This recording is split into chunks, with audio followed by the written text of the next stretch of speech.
surfaces as sort of evidence of somebody moving through a space, basically. So with parkour, my fascination is the fact that they move so quickly and so gracefully and rapidly through a space that actually I find it quite difficult to remember what they've just done, because I'm always quite sidetracked by what they're doing next and impressed by the next move, and I almost don't have a full understanding of that route they make. So what I'm interested in is trying to trace that route and record evidence of that route that lasts just a little bit longer than the fast sort of movement that they do.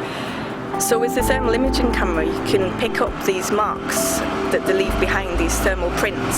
So the project is a temporary piece of public art that references the area of Mayfair in some way. We commissioned an artist to work on a project that would involve Westminster residents in some way, perhaps as part of the process in the making of the piece of temporary public art. So in the Research and Development Week, I planned 2 workshops with young people so that I could have the opportunity to use the thermal imaging camera with young people practicing parkour. The first workshop I have to admit, a little bit nervous because it was a very small group and I was only just getting used to using the camera, and it was quite experimental. So while Forrest was leading the workshop and teaching the moves to the young people, I took the camera and I experimented with trying to set up different situations, so different compositions, finding out whether or not I could actually track movement across the room and whether I should keep still, really basic, simple things that I was learning all of the time.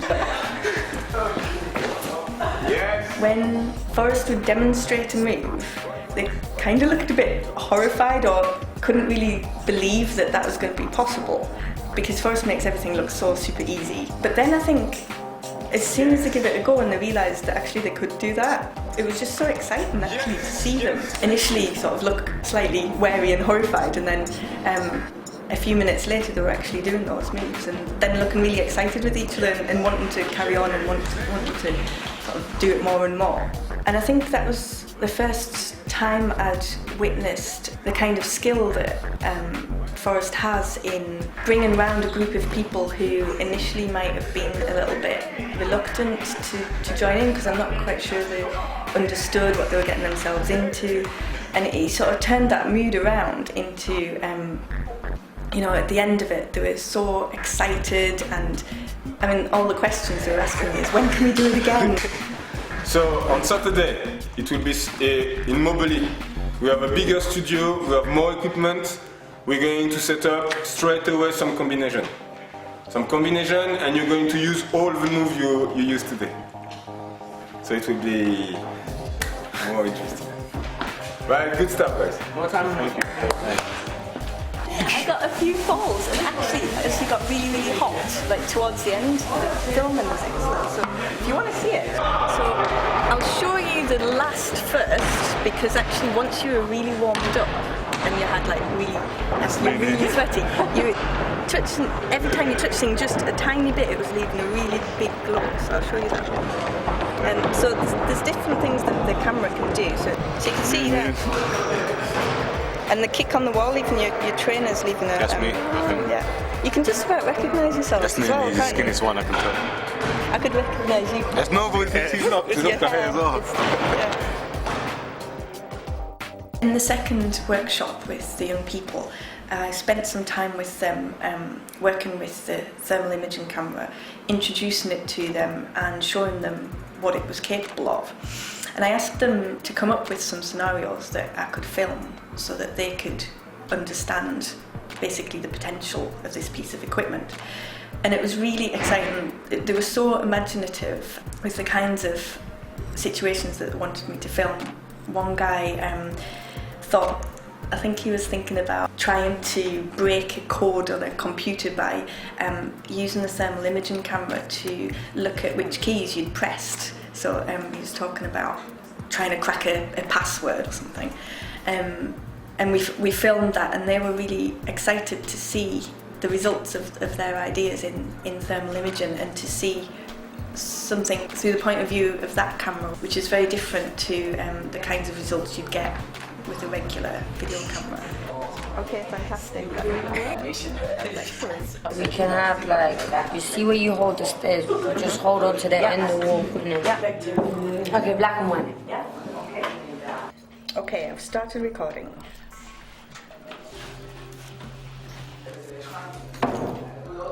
Can I ask you not to log off from what you're doing, please? Save the work that you have on your computers. Andrea and stuff on.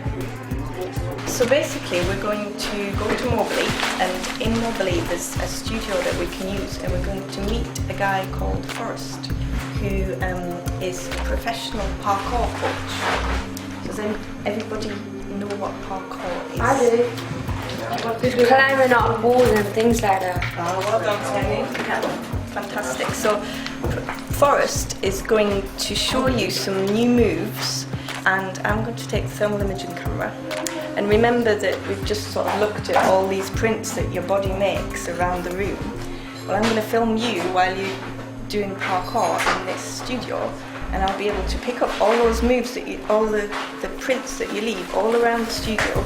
So on all of the equipment, there'll be footprints, handprints, arm prints, and then I'm going to record that and give that footage to use.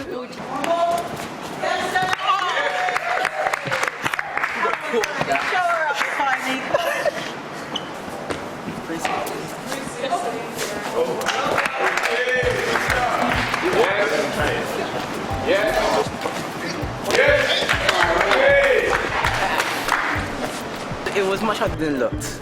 It made me feel energetic. I know. It was like a proper full-out workout. I don't know. It's like something you do in the army or go. Something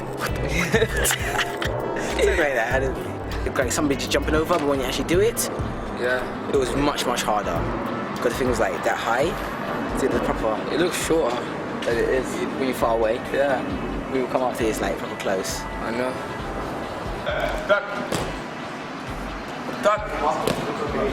It was alright, yeah, but it was tiring as well.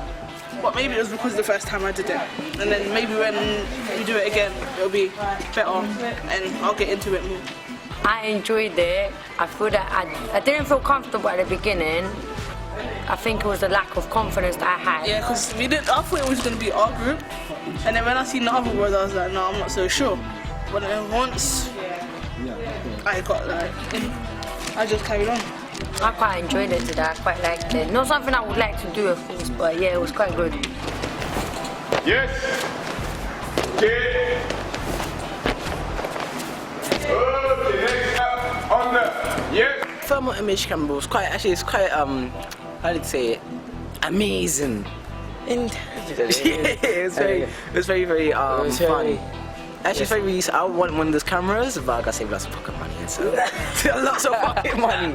I can tell I'm 36 and I get a camera. It was quite good because if you touch the wall, the heat will like pass on, and you can see what someone's writing and the keyboards and that stuff. And we've been For rescuing experimenting. people and all that. Yeah, Fighting. it's good. It's not much about being on camera, I but didn't realise the camera was actually watching me. But what can you achieve like that? I didn't think I could do, but I literally can. So. Yeah, because at the beginning he wasn't really. But then once the end came, she was jumping and. Yeah.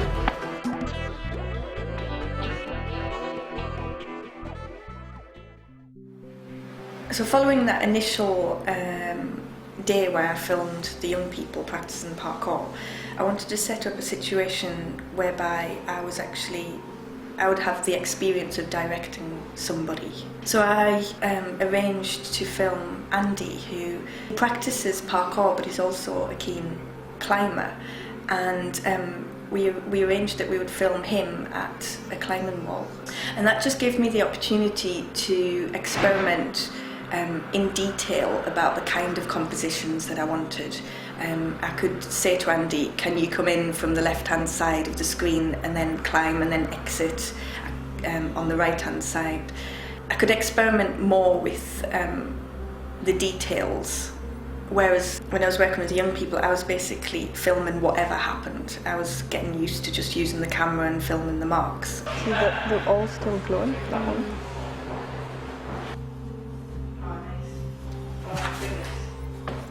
That's perfect. Now you've left a huge handprint. It's still glowing. Basically, I know the glow forever. It's working good when he's touching, his hands are on the erects, so when it's, or on the features, so when it's pulling like that quite strong and leaving quite a big palm print. And also the shoes, when they're good when they're on the hold, but sometimes it's nice to get the mark when it sort of slightly touches or smears or sort of moves around the wall as well. And you can like draw with your feet. It's amazing when you see the line that's left just by the action of going like that. I think it was really beneficial to have the opportunity to experiment with the camera in that kind of context, because it just gave me the opportunity to work out so many different things that I would then put into practice later on in the project. Those kind of marks, because I think that's probably the closest to the parkour marks as well. Yeah.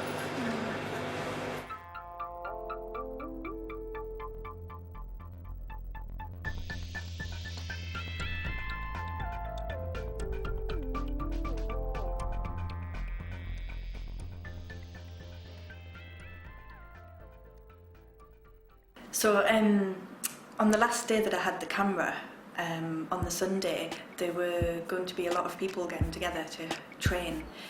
So I went along and used that opportunity to gather more footage and more experience with the camera.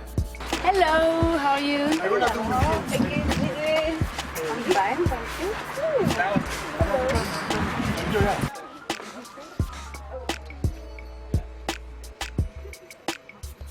You can pick up all the marks that you leave on all of the surfaces. Like, so, one? Yeah.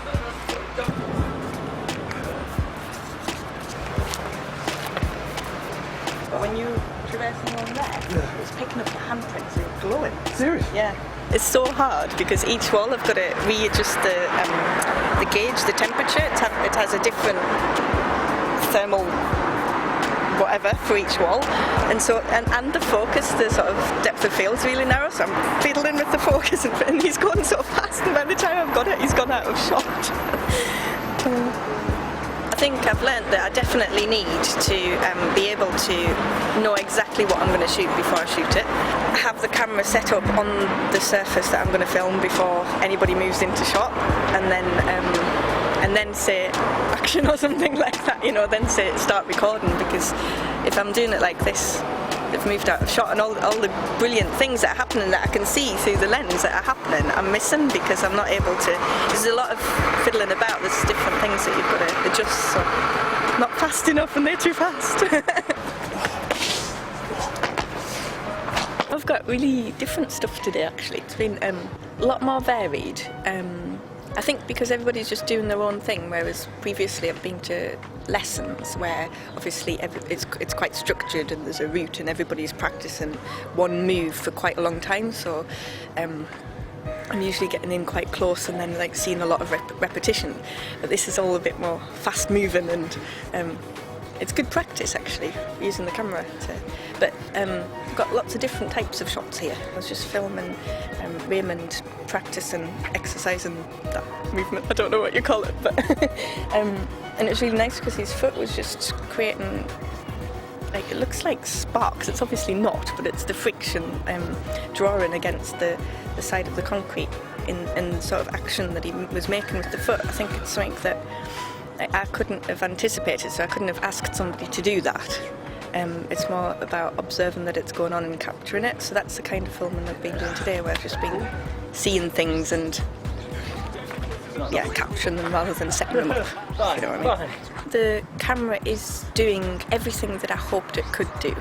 So, I mean, that's been a great thing this week, to be able to have the camera and find those things out, and it's all positive stuff, so that's good. I did have in my mind that I wanted to film something which incorporated railings, like coal railings in some way. That isn't working. It is working, but not as I thought it would work. So I'm not sure that I'm going to be able to use that in the way that I first thought. But then other things are coming up, like the tree, when they were jumping on the tree earlier, and a lot of them were jumping on the same branch, and actually the wood was holding that heat for, I don't know, even if we went back now it might still be glowing for a long time. So that's something that I didn't know before I got the camera. So the kinds of surfaces that I could end up using in the final shot, I'm still thinking about those, and I'm learning, and I'm thinking wood is good.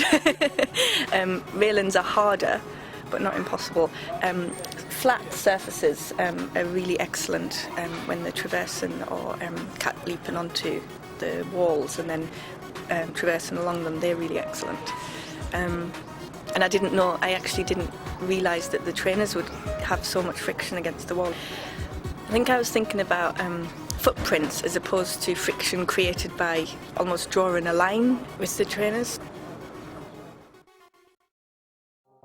So following the research and development week, I then started to think about the locations that I would actually go ahead and film my artwork in. Initially that involved me walking the streets of Westminster with an assistant and a GPS and a map and a camera, and basically putting my parkour hat on and trying to imagine the space through the eyes of somebody who would do parkour. So trying to think about parts of the streets or buildings or rooftops or parks or walls or whatever it was that would be suitable to do the final shoot, now that I knew what kinds of things that I might be shooting. I had a chat with Parkour Generations, and sort of we decided that it would be best that if somebody could come along and look at the sites that I'd identified as perhaps being potentially good locations to shoot. Because although what I was doing was trying to put on my parkour hat and see the city through their eyes, I knew that I could never really do that properly. We can do everything everywhere with the number of people you want. Really, it's really, you tell me, because for us, for me here, I could spend the whole day, even the whole week, the whole month, just running here and finding new tricks. So really, if you don't say me stop, I won't. So I could be 1, 2, 10 people running here all day long. So for us, it's always good. It's just so fantastic, sort of being with Stefan, and then he can see all these extra bits that I could never even think of that could be, I don't know. I think that's the experience. It's just great. I'm practicing every day. I know, and it's just fantastic because I've never had that experience. I'm like, never been able to speak to somebody who can see those things that I can't see, and it's just great. I love it. It's part of our sport to see and create movement all the time with the environment around you. So it's every time I see stuff, it's becoming a reflex now, naturally. I felt like he was thinking along the same lines as me, so he understood exactly what I was trying to achieve, even though he hadn't had the experience of using the camera. He hadn't really seen very much footage that I'd shot with the camera at that stage. I think he really keyed into like the creative side of the project and what I was trying to achieve by filming it. We have many options. We can come from behind, jump over, and then do a tic-tac and grab the pipe, climb up, or go straight from the rail onto a cat leap. We can tic-tac here, step on the wood, go over the rail, come back. Yes, potential, a lot to do. A lot? Yeah, a lot to do. In order for the project to move on, we had to obviously get permission from the people who owned those buildings or used the buildings that we were proposing to work on. So during that initial recce, we also met with the people in charge of building management and risk assessments, health and safety, and the people basically who would be giving us permission, saying yes or no to the project. It's obviously, going down protected edges and climbing at height and all that stuff. It all goes down to the risk assessments and how the university feels about it. But I don't think people who do this all the time, it's sort of accepting the risk, isn't it? And you're a specialist in it anyway. So have to see how it goes. But it's us looking at the risk assessments and how we feel with our insurances, and if there was an incident, how the liability of the university would be. Whether there's some sort of, not waiving, but sort of agreeing to the risk and all that stuff, that when you get halfway up the downpipe then falls off. The question is then, whose liability is it? The downpipe was not fixed correctly. Is it our liability? It's dirty. From here, you can even start from this wall, run and jump straight to the other wall. So that was a brilliant experience to be able to be with somebody whose mind can do that, who can see the built environment in a completely different way to the how most people experience architecture. A cat or tiger. Step 1, 2, and jump over. Jump and grab the edge of the window, and from this, come back to this wall and climb up. The initial reaction to the proposal was quite mixed. Some people that we approached were so excited by the project and hadn't ever experienced this kind of project before, and they were it seemed very supportive and encouraging. They wanted to do all that they could to help me gain permission to film on their building. In other cases, people had a little bit, they were a little bit more nervous about the idea, so it was a little bit more difficult to persuade them to allow us to film there. And then unfortunately, in some situations, it was a situation that people weren't willing to take on that risk. So we didn't manage to secure all of the sites that I initially hoped for.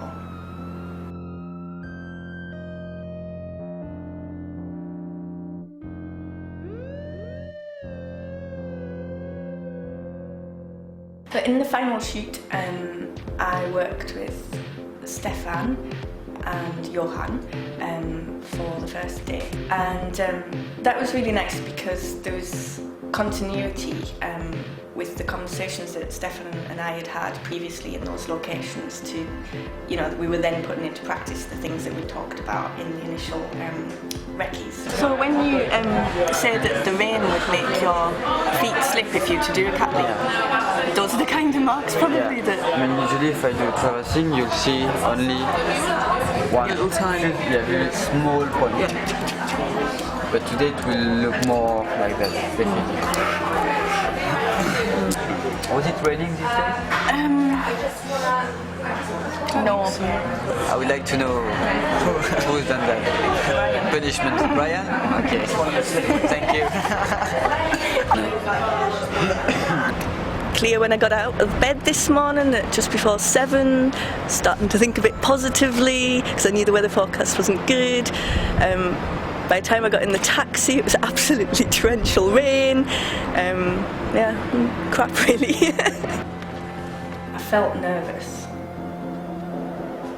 because I felt that there was a lot of pressure to do it there and then because I had the camera for a week. The guys were quite flexible about how they would work within that week, but still I couldn't sort of keep cancelling or postponing or reshooting. I had to sort of stick to a certain amount of days working with them. The forecast for the weather was pretty bleak, so I was really nervous that I wasn't going to get the film done that I needed to get done in the days allocated. Before every day of the shoot, I would have to get up at about 6 o'clock in the morning to check the weather forecast, and obviously I checked it the night before as well, but I was stuck to the television and analysing all the different weather forecasts for the day and trying to make a decision on whether or not we'd actually go ahead and shoot that day. Do I postpone and not shoot today and potentially lose a day of filming that I won't be able to actually gain again later on in the week before the camera has to go back? Or do I try and achieve something today with the idea that actually we might only get an hour's film done out of a whole day, and then obviously I've set up the whole day and haven't achieved as much as I wanted to in that day. So it's really difficult to make those calls. The first day I decided to go ahead with filming because the weather was sort of changeable, so I didn't know if it was going to change for the better or for the worse. And I think it was difficult working conditions, but I think we were still reasonably lucky with the weather. We'll play 1 or 2 feet. You see, we have two different techniques. So we'll try both. 1 feet and 2 feet. At the same time, it's not so good.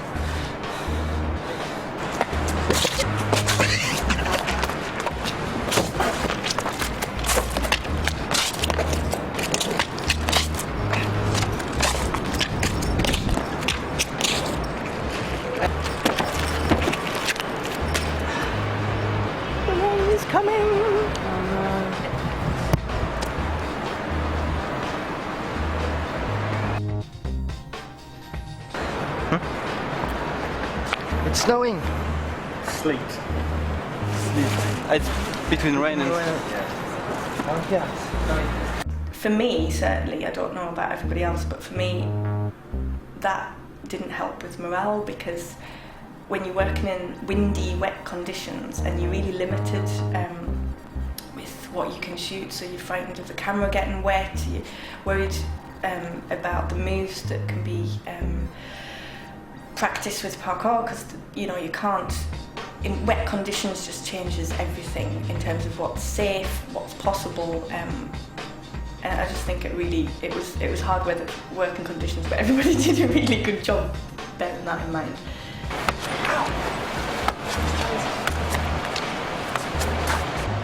Technical problems.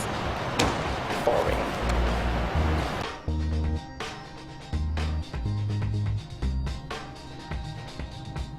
And the next day I worked with Forrest and Thomas, and that was really good because there was then the continuity with Forrest, because he had the experience of the thermal imaging cameras from the youth group work that we'd done.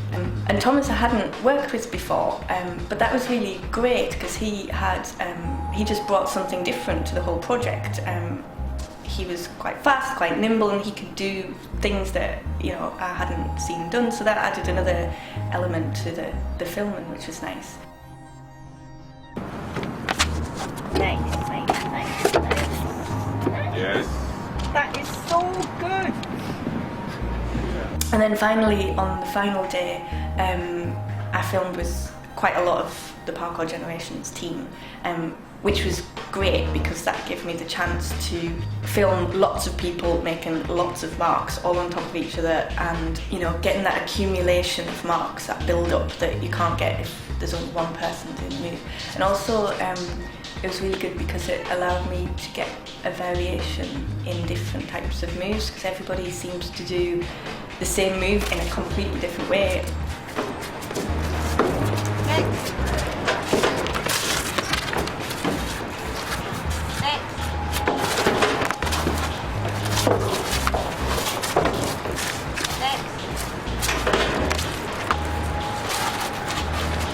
That's really revealed when you look at the thermal imaging footage, because when you see the marks that each person makes, it's almost like their signature is being made on that surface.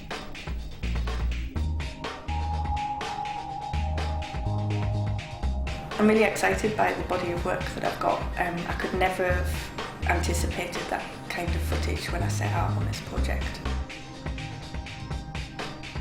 The artwork comprises of a series of short films, which I intend to all be shown simultaneously, so in a gallery context, installed so that you can see more than one at once. So the idea is that you would move through the space and sort of dip in and out of several films at once. So you might not watch all of them from the beginning to the end and then go to the next one.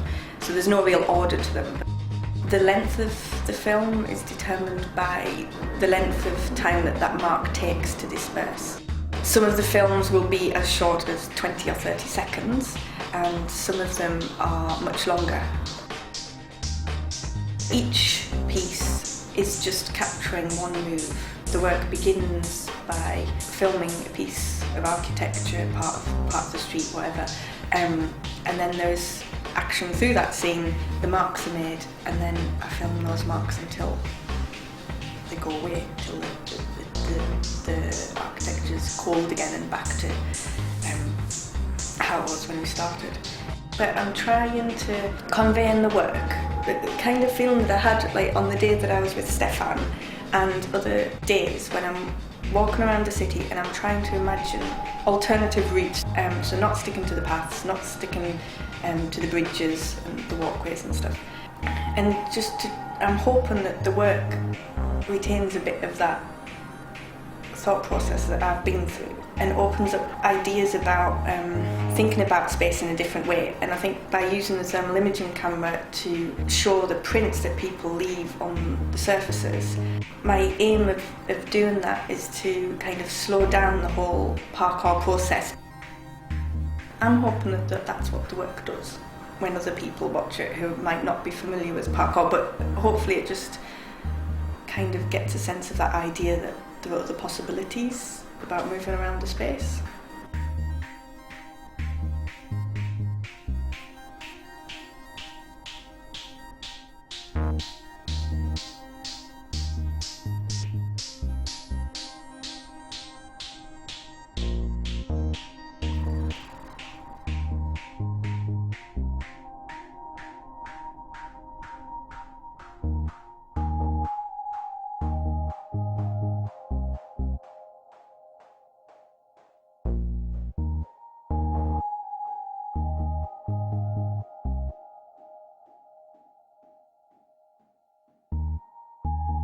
You know that means five. Perfect, yes. wicked.